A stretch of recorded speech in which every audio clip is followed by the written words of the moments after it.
For any of you that have been in the market for a new home at any time over the last several months, you'll know that conditions out there can be pretty tough. There's a lot of competition. Inventory continues to fall, which means quite often you have to act fast, and there are multiple offer situations being experienced in many areas of the country and at different price points. So with that in mind, in today's video, I wanted to give you 7 potential red flags to be on the lookout for when you're shopping for a home in today's market. Hi, this is Andrew with the Andrew Smith team at eXp Realty. And as just mentioned, with the inventory being low, many home buyers, the minute a home comes on the market that looks like it's going to suit their needs, they need to act fast, and it can create a sense of urgency. But in that urgency, there are some dangers. So I wanted to give you these tips to point out some of these things that you should be looking out for. So number 1, the photos that you're seeing online. So we all know that everybody starts their home search these days online.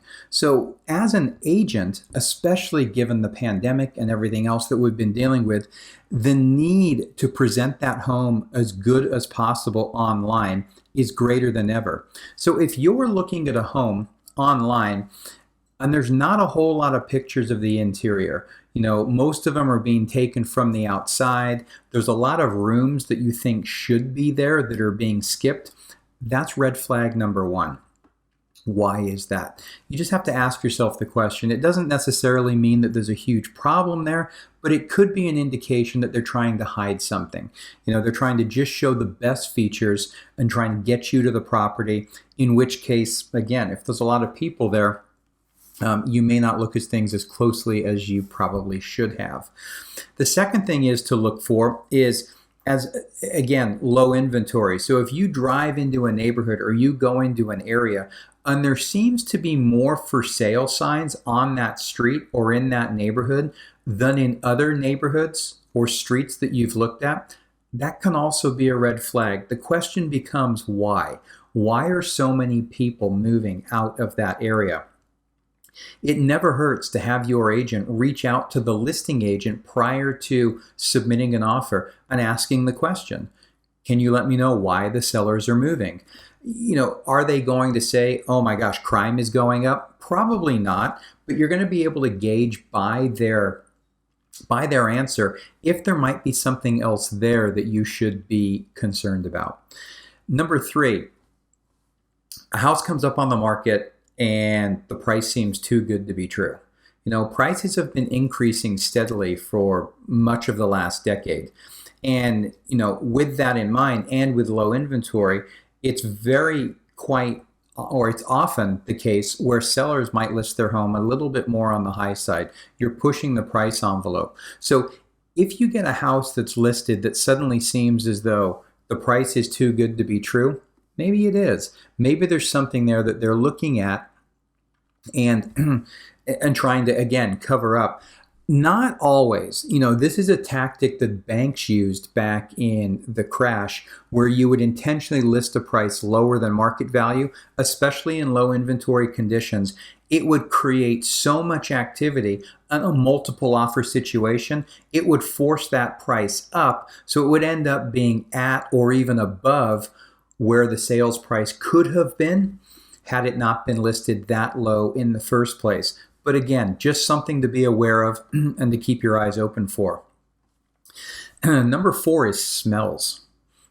Smells are hard to cover up, whether it be food or from pets. I once dealt with a house where it was a hoarder that had lived inside. It was a bank-owned property.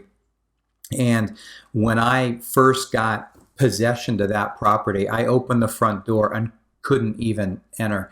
In the end, a hazmat crew had to come out as there were 73 deceased animals inside of the home. So you can only imagine what the smell in there was like. Now, I'm not saying that's the situation here, but be aware of smells. It's not saying that all smells are bad and hiding a problem, but quite often, if you've got a little bit of a musty smell, that can indicate some water damage. Could be an HVAC issue, maybe some poor ventilation in some areas, but just be aware of that. If it doesn't smell like last night's dinner and it seems to be something else, It might be. So it's something to keep in mind as you go through and determine if it's something that you need to investigate further if that home is in serious contention for you.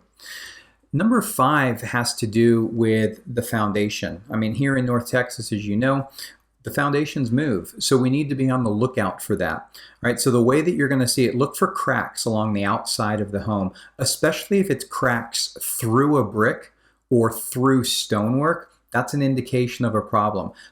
Cracks that follow the grout lines, they can be less indication of major damage to some of the others.